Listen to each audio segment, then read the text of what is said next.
Point d'orgue. Une émission proposée par Jean Percy. Madame, Monsieur, bonjour et bienvenue sur Point d'orgue, votre rendez-vous de musique sacrée. Je suis très heureux de vous retrouver pour un nouveau numéro et je vous prie d'ores et déjà de m'excuser, je suis malade.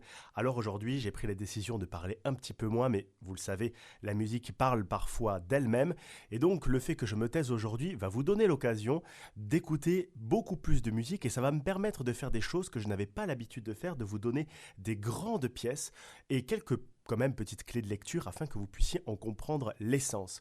Alors aujourd'hui, je me suis dit que j'allais me baser sur le propre de la messe et vous faire écouter deux somptueux Gloria de l'école française du XXe siècle, tous les deux extrêmement différents, vous allez l'entendre. Alors on va commencer sans plus étendre par le Gloria de la Missa d'Apachem de Pierre Villette, un très très grand compositeur qui est né le 7 février 1926 à Duclair et qui est mort le 6 mars 1998 à Aix-en-Provence. Il est mort il n'y a pas très longtemps, c'est un grand musicien et compositeur français, hélas, très très méconnu. Pourquoi ? Tout simplement parce qu'en fait il a fait une grande carrière, mais en province, quand toute la vie artistique se fait à Paris.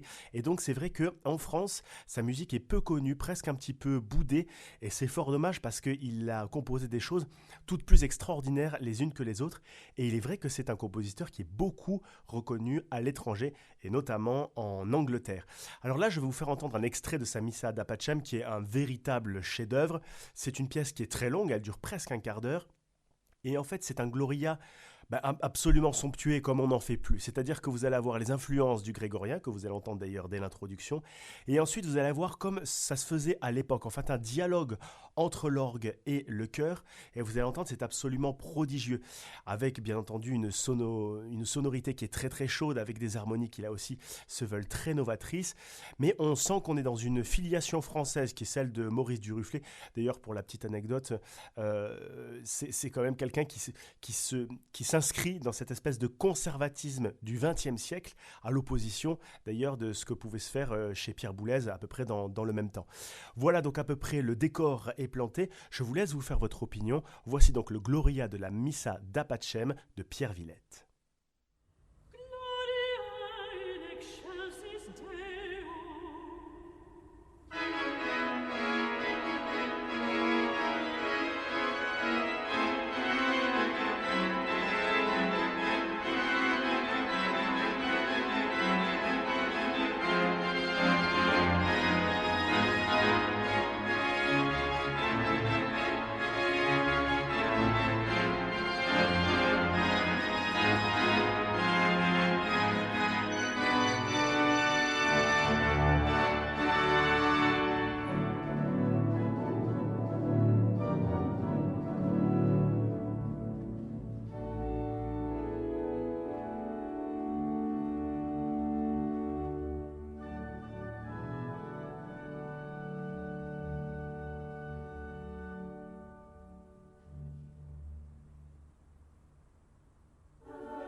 Et c'est ainsi que se termine le Gloria de la Missa d'Apachem de Pierre Villette, une œuvre absolument magnifique d'un compositeur méconnu qui gagnerait à avoir encore plus d'auditeurs. Alors si ce Gloria vous a plu, je vous invite à découvrir non seulement le reste de sa messe, mais également de ses compositions, qui là aussi relèvent de la très très grande musique, à mon avis un compositeur à suivre et à faire connaître. Alors, le style que vous avez entendu de l'orgue notamment est assez orchestral et pour cause, en fait, c'est une messe qui a été composée d'abord pour orchestre, donc là vous en avez eu une retranscription pour orgue et donc c'est pour ça qu'il y a ce dialogue qui est d'autant plus riche et d'autant plus liturgique, c'est pour ça que je vous l'ai mis ici sous cette forme-là. Alors maintenant, on va changer complètement d'ambiance. Parce qu'il est vrai que quand on vient d'écouter de la musique comme ça, il faut quelque chose qui suive et qui tienne la comparaison. Et alors là, j'ai trouvé l'une des grandes messes du répertoire. Peut-être trop facile, me direz-vous, mais bon, c'est de la tellement belle musique que j'étais obligé d'en parler. Il s'agit naturellement de la messe solennelle de Louis Vierne, autre immense compositeur du XXe siècle. Il a été notamment organiste à Saint-Sulpice, puis il est passé à Notre-Dame de Paris. Et c'est en fait pendant cet entre-deux titularia de ses orgues qu'il a composé sa messe solennelle qui est aujourd'hui encore un des tubes de la musique liturgique mondiale. Et pour cause, vous allez voir, tout le monde s'y donne à cœur joie, le grand orgue, l'orgue de chœur et les chœurs eux-mêmes qui donnent à voir tout ce que peut la magnificence parisienne. Donc là, nous allons entendre dans ce Gloria toute la puissance de l'instrument et des chœurs, avec des moments, bien entendu, comme il sied au texte du Gloria, où il y a des choses beaucoup plus intimes. Donc vous allez entendre beaucoup de variations, avec des moments beaucoup plus mystérieux, beaucoup plus calmes, beaucoup plus doux, et d'autres, au contraire, bien plus solennels.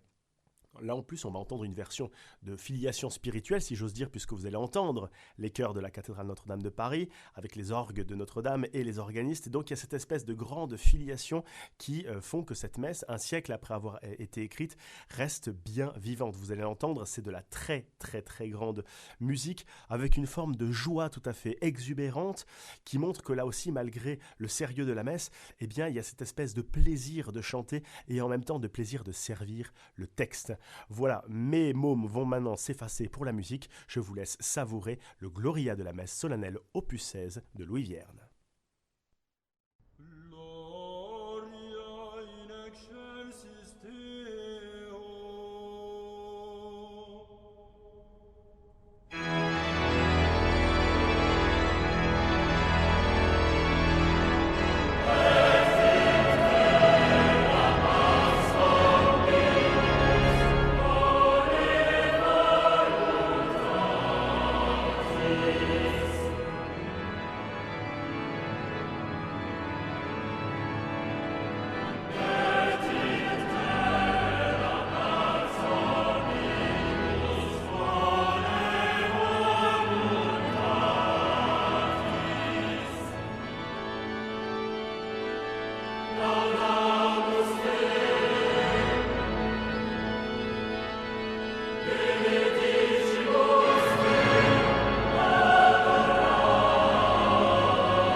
Et c'est ainsi que se termine en fanfare le Gloria de la messe solennelle de Louis Vierne, une œuvre magnifique.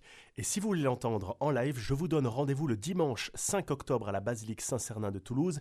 À 18h30, j'aurai le plaisir de diriger les chœurs de la basilique et vous entendrez là aussi les orgues s'en donner à cœur joie pour cette messe absolument extraordinaire. Et en plus, vous l'aurez en entier et dans son jus, dans le cadre pour lequel ça a été composé, c'est-à-dire pour une messe. Voilà donc, les rendez-vous sont pris. Je vous dis à la semaine prochaine. Quant à moi, portez-vous bien, j'espère que moi aussi ça ira mieux et je pourrai vous parler d'autres merveilles de la musique. Et d'ici là, en avant la musique, à très bientôt sur Point d'Orgue.